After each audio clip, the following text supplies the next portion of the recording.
We've talked about what we like and all of the strengths. Now let's talk about the weaknesses and vulnerabilities of the Jaguars.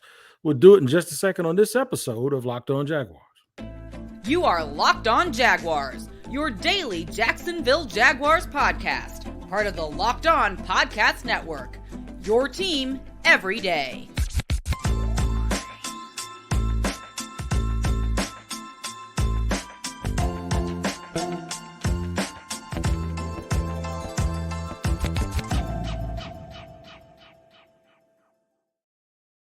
What up, good people? Thank you for another edition of Locked On Jaguars. I am the Locked On Jaguars podcast daily show host, Tony Wiggins.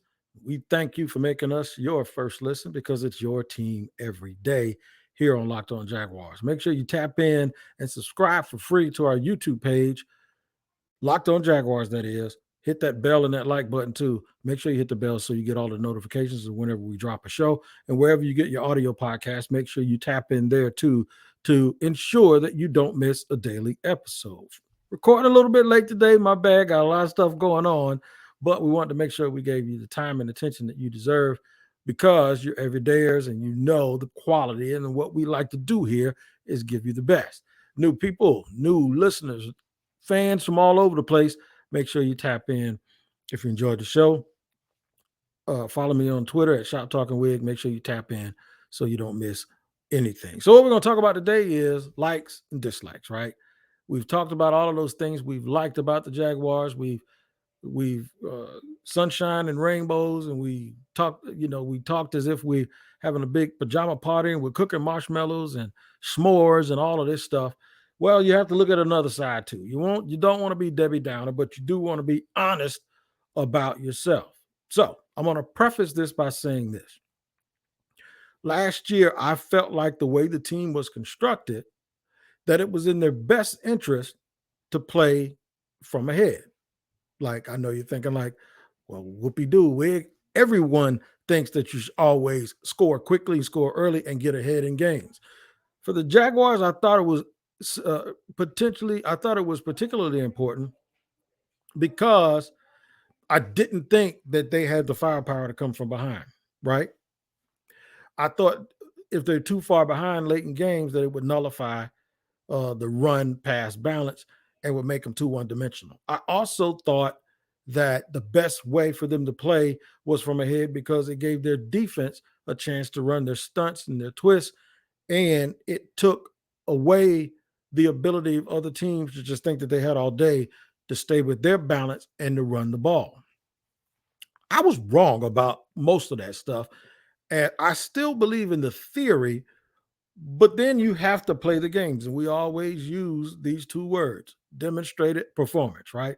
And the demonstrated performance showed me I was wrong in thinking that their best chance to win and their clear chance to win was to be ahead or either be in a close game where they could do something late schematically and win it. Because the Jaguars literally got up behind in all of their games late, including the epic game where they were down late in the playoffs, and they won it. And they kept coming back. They did it to Baltimore. They did it to the Raiders. They did it to the Cowboys. And then when you saw in the playoffs, they did it to the Chargers. So my entire theory about this team went out the window. It's because we even started calling them the comeback cats, right? So I said that to say this: we are not always right. And I'm glad I wasn't right because the Jaguars last year down the stretch gave the fan base here some of the best football that they have seen, right? But we're going to take another stab at it. And I'm going to organically come here, I'm get on a witness stand and tell you exactly what I believe the team's weakness is on both sides of the ball. The thing that I'm most concerned with, and they haven't played a game yet. They haven't practiced. We haven't seen the development aspect. We haven't seen who's coming into camp. We've seen what they look, but we haven't seen anything that tells us that we can come up with this theory. So it's basically based on this. It's based on what I feel the makeup of the team is and the personnel.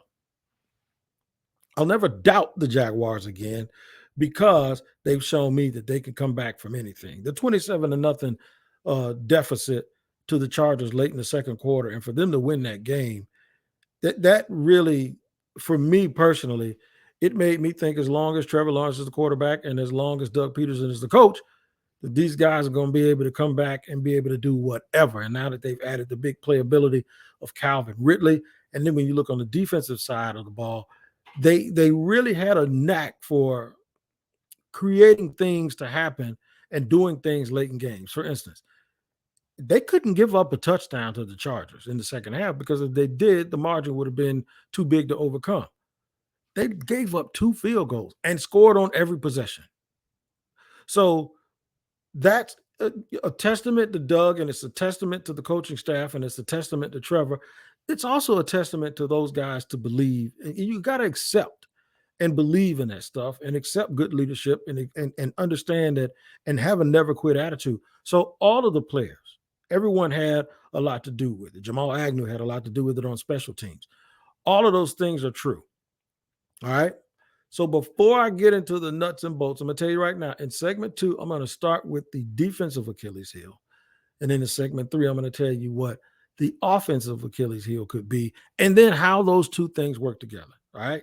So that's what we're going to do. We're going to get to segment 2 and segment 3 quickly today.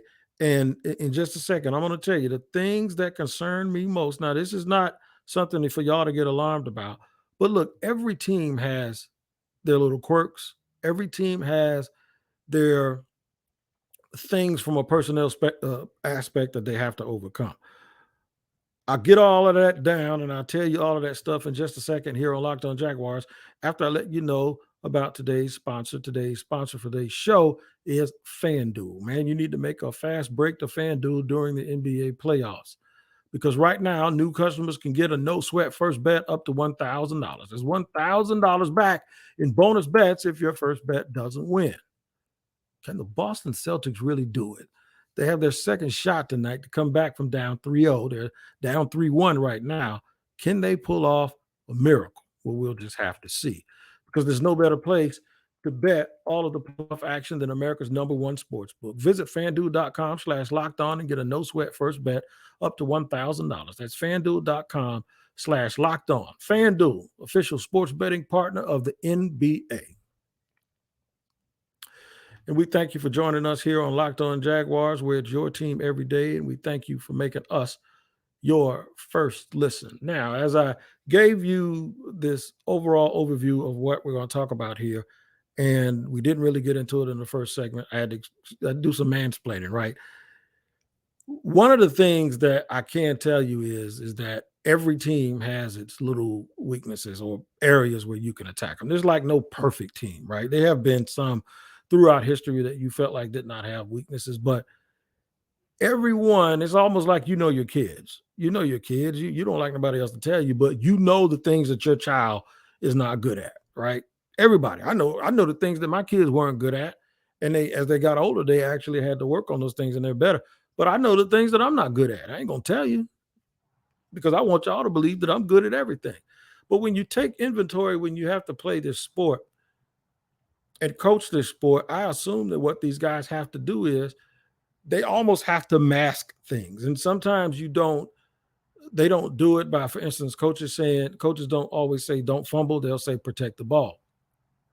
So I think coaches also build their teams to the point where if we do all of these things right, nobody won't exploit this thing, that thing. And you hope that none of those things pop up on tape. Because if they pop up on tape, you can best believe that every single opponent that you play for the rest of the year is going to do it, right? But I will go off personnel, and we'll start off on defense. So I'm not going to use bad teams that the Jaguars will play. Now, any game can be won or lost, but I am going to reasonably talk about, since we have now changed the conversation from the Jaguars being relevant to seeing how far they can go, right? They were one of the top 4 teams in the AFC last year, the side that won the Super Bowl. And I think in the NFC, they would have been in the top 3 at the very minimum. So you think the Jaguars are one of the 7 or 8 teams that are expected to make some noise this year if you look at it from a year-to-year basis. In my opinion, if I'm one of those teams, playoff level team, when I look at the chalkboard I circle one person's name, Darius Williams. That's who I circle. And then I look over and I say, okay, what if we go to 3 wide? What do they do at nickel? And whoever that is, if it's Trey Herndon or whoever, Chris Claybrooks, whoever, I circle his name too, right? And I say, that's where we're going to go. We'll keep him honest and we'll go over here and bother with Tyson Campbell every now and then. But for the most part, we're working right over here on this right-hand side, and we're going to go attack these guys and we're going to make them play. Now, Darius Williams isn't foreign to that concept because 2 years ago he played with the Rams, right? And Jalen Ramsey was lined up on the other side. But he also had something in front of him. He had Von Miller and he had Aaron Donald, 2 first ballot Hall of Famers with a bullet. Not to mention some other guys that were there helping out too, but mainly those 2, right? And we know the impact that they can have because Von Miller, I think, had 2 sacks. Aaron Donald had the game-clinching sack in that game, and he took up a lot of blockers. But Joe Burrow knew he had to get rid of that ball. He wasn't going to sit back there all day unless he moved out a little bit. And they got superior blocking with max protection. That he's going to throw the ball down the field. But that's where I go. And the reason why I would go over there is because you can't go the other way, right? And I want to stay as far away from Andre Cisco and lobbing that ball in the middle of the field because he's either going to intercept it or somebody's going to get their head knocked off. So what I would do is focus on that area, right? And I'd say it doesn't mean that's the way I would start the game, but it'd be like, I'm going to see what they got. I'm going to see how much sand they got in their pocket, right? But you can work your way up to it. So I'd also come out and I'd see, have they really shored this run up? Have they shored the run up? And wherever Foye Oluwakan is, I go the other way. So that means I'm looking right at Devin Lloyd saying, I'm coming at you. I try to attack Devin Lloyd in the running game. And then I try to attack Devin Lloyd and the rest of everybody else on that side with short crossers are coming across the middle. I want this team to prove to me that they can guard people who are running across their face mask. I want them to prove to me that in year 2, they'll be better in year 1 at chasing those crossing patterns. I want to see in year 2, have they figured out who can guard a third receiver? And once I get that stuff going, I'm going to occasionally roll over to this side and do a pump fake action and see what Tyson Campbell's talking about if he's number 1 on a number 1 receiver. Now, if you're a team that has Devontae Adams or somebody like that, and you line him up and Tyson Campbell's there, you're going to take some shots at him because that's what you do when you have a great player. You try to see if your great player is better than the other team's great player. So I test the run to build up to get to the point. And the point that I would make is who's guarding that other receiver on the other side and who's guarding that slot. That's where I'm going if I'm attacking the Jacksonville Jaguars. And a lot of that has to do with this. The overall weakness, I believe, on their offense, if I'm playing defense, the overall weakness is their inability to do that last year on a consistent basis. And it's imperative that I check and see. It's imperative that I check and see if those guys can get me off the field on third down. So that's where I'm at. That's where I'm at with that side of the ball. And I already gave it away. I'm going to test the offensive line on the other side, but I'm going to do it in a certain way. But I would come out if I'm on offense and I would absolutely see what y'all got, what you're going to do. I would try to get first down after first down after first down after first down and then test their depth. A lot of the Jaguars' depth is going to be brand new because I think they're going to keep a bunch of these draft picks, and I would try their depth. I would be very, very patient, get the ball out of my hand quickly, try to get a lot of first downs, and see if you can win the time of possession, keep Trevor Lawrence off the field, and get first downs, trying to see who's playing nickel, who's playing second corner, and can they stop the run. 4 yards in a cloud of dust. Get them on the field, keep them huffing and puffing, make them rotate guys out, and then when their second group of players comes in, then try to use their inexperience against them. That's what I would do if I were playing against the Jacksonville Jaguars. I'd also occasionally drop back on a 7-step drop to see if their pass rushers improve. Who's coming? Are y'all going to keep dropping them dudes back in coverage? Fine. I'll keep dumping it off down under the bottom, and I take 4 yards. I think teams that play Jacksonville have to be extremely patient. The only time you don't have to be patient is when you're testing that corner and that slot to see if they've improved. Also, I do some one-on-one things to try to run my running backs out of the backfield on wheel routes to see if Devin Lloyd can run down the field with them. And if they're gonna play cover 2, I test the way Baltimore did last year or the way Washington did last year to see if they were playing it lazy, the way Shaq Griffin did.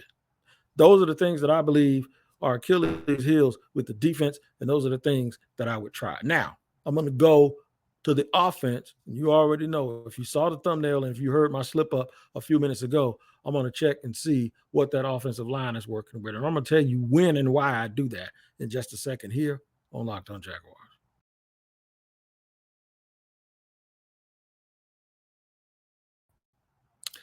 All right, segment number 3, quick recap. Thank you for making us your first listen, by the way. Quick recap. What are the weaknesses of the team? I explained in the first segment exactly why I think it's important that you identify the things you want to try to avoid, because every team has things that they want to kind of like shy away from, right? I kind of cut my hair a certain way because my face is round and the back of my head is flat. So I elevate the top, right? I get rid of the facial hair for streamlining, and then I grow my hair and I leave weight in the back. And any barber who knows what I'm talking about, I leave weight because it changes my head into a light bulb shape as opposed to being flat, right? So you hide your weaknesses, and that's what I think the Jaguars can do. On offense, if I'm Jacksonville, I'd be scared to death early in the year that some of those teams that we play that are on that schedule are going to test a manhood on the offensive line. They're going to test those trenches. So you'll probably see a heavy dose of the running game. You'll see the ball come out of Trevor's hands really, really quick, especially while Cam Robinson, if he's going to be suspended, and if Ben Barch isn't there, then that's going to send that line. You're going to have a rookie, a second-year guy, and then you're going to have Walker Little, and I don't know who else on the line to go opposite Brandon Scherf. So I'd make sure that I don't concede that Anton Harrison is going to come in here ready to play. I run some twists. What if they start doing that foolishness? What if they, a kid might be able to play straight up, but has he seen everything? So we're going to throw everything in the kitchen sink at him really, really quick on that offensive line. I would also focus a lot of my pass rushers from the center over to the left guard or left tackle. A lot of action going on over there. If I'm sending somebody, that's where it's coming from. If I'm running a linebacker and I'm running any twist action, that's where I'm doing it. I'm going to make Trevor Lawrence get rid of the ball really, really quick so he can't get those guys, those receivers downfield. That's what I would do. I would also stack the line on run fits, and I'd make sure that they can move me. Can they move me? Because they're not at full strength. If Cam Robinson and Ben Barch aren't there, that's 2 guys out of the top 6, right? So they're going to probably be playing some people that they don't want to play early, and it's going to be reflected in their attack. My biggest concern on the team, in fact, early in the year will be the offensive line, because I don't think they're going to be at 100%. I don't think they'll have all of their people. I still think of all the units, that's the one I love some of the pieces, and I like their commitment to the offensive line. I just, once again, and I hate to beat a dead horse, I just wish they were building it onto making an addition to what they had last year, sort of the way they're doing with Calvin Ridley. They're adding him to a receiver group. He's just not replacing one of those top 2 guys, even though he is an upgrade. So it's a little bit differently. Last year, Juwan Taylor was their best offensive lineman. He's gone. You got a rookie coming in for him. Hopefully he does a good enough job. Doesn't have to play as well as that kid did, but he might. He might come in and he might be, he might be day one ready.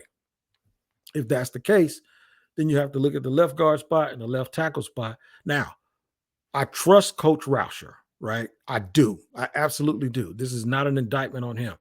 But you're asking me, I'm not going to think that the running backs can't run. I'm not going to think that the running backs can't pass pro. I'm not going to sit here and try to throw all of these little looks at Trevor, even though they're probably going to do that too, thinking that he can't read it. And I'm not going to sit here and take my chances and guard those wide receivers and tight ends one-on-one, because that ain't going to work out too well for for too many people because too many people don't have guys that can stay with those people. And then Trevor can make throws that everyone else can't make. So that's where you ask me what if I have one concern. And that's why I said at the beginning that this is for when they play good teams. Even though you have to worry about everyone, my main focus is if they play a really, really good team, because that's what they're going to do if they make the playoffs again. What are the things that I need to be concerned over? That's it. So it's easy to come on here and on any podcast and say, well, I'm concerned about depth if they get hurt. So it's about 80% of the league. You could say, I'm concerned what was going to happen if Trevor goes down. This ain't San Francisco. If Trevor goes down, the Jaguars aren't making the playoffs. I'm telling you, if he misses 5, 6, 7, 8 games, I don't think they're going to get home. I really, really don't. The 49ers, their system is a little different. They can probably take my cousin Andre and go to the playoffs. You know what I'm saying? Or Antoine, my other cousin. They can probably, my cousin Bud, he's about 5'4", about 130 pounds, but they can probably take him and put him at quarterback. The way it seems like it doesn't matter who plays quarterback for them, they're at least going to make a good little run in the playoffs, right? Jaguars are built behind having a superior quarterback. That's why Doug came here. That's how they're built. You can't switch that up during the middle of the season. I mean, you might get a game or two. The Cowboys, I think, got a game or two out of a guy last year. You might get a little bit of time where it's not that bad. I'm talking about good teams and playoff runs, okay? Those Jeff Hostettlers of the world and the Frank Reichs of the world from back in the day, that is ancient history. Generally, when a team loses, and don't look at the 49ers as an example, when a team loses the number one guy, that's a problem, okay? So I didn't bring any of that stuff up. What I brought up was I brought up offense and defense. Brandon McManus was signed today. They let the poor little kicker go that made the kick. By the way, I got to go back to the Chargers game. That kid almost missed that field goal at the end of the game. That thing, from that short distance, it was kind of ugly, and I don't think a lot of people knew it went in at first, right? This is the proactivity that I do like about them. Brandon McManus, veteran kicker in Denver, came up just like that. They pounced on him and claimed him, and then they cut the kicker, Riley Patterson. They sent Riley on his way. Thank you for getting us to the playoffs, but we were nervous every time you kicked the ball last year, and this guy can really, really kick it, so we're going to get him to come in. I like it, though, because now I don't perceive that as a weakness. I was scared going into camp that maybe they still need to find another kicker. I'm not scared now. I like me some Brandon McManus, so I like that they shored that up. I like the fact that with these new additions, Jamal Agnew is probably going to get less carries from scrimmage. Might get a play here or a play there, but he's going to be they're going to focus on him and the kicking game, and I think that is absolutely critical. And I do like the fact that with all the bodies the guys that they picked up in the draft, most of them are the type of guys that can tackle and block in the kicking game, and I think that's extremely important. So I've mapped it all out. Those are my my Achilles heels or my weaknesses, if you want to say that. But remember, last year was wrong, dead wrong. They proved me wrong, and it's not that I was totally off base with my line of thinking, but it's just that they said, hey, ain't no problem, man. We got that. We'll play from behind too. And I just didn't think that they were a team yet built to be able to do that because of the weapons on offense and because I thought they needed to be able to pin their ears back. I didn't say it. They were going to pin their ears back a little bit when it's time to rush the passer, as opposed to being in la-la land wondering if a team was running or passing. Don't worry about us because we're going to be here every single day because it's your team every day. We'll be back here tomorrow. We talked about weaknesses today. I'm going to tell you what the strengths of the team are. I'm going to tell you that tomorrow on tomorrow's episode. Tomorrow's a little bit of a special day for me. I will share with you tomorrow why it is so special. And I'm having what I call my own signing day. My own signing day. So I'll explain that to you on tomorrow. But for right now, you guys make sure you take care of each other and tune in tomorrow for another episode and edition of Locked On Jaguars.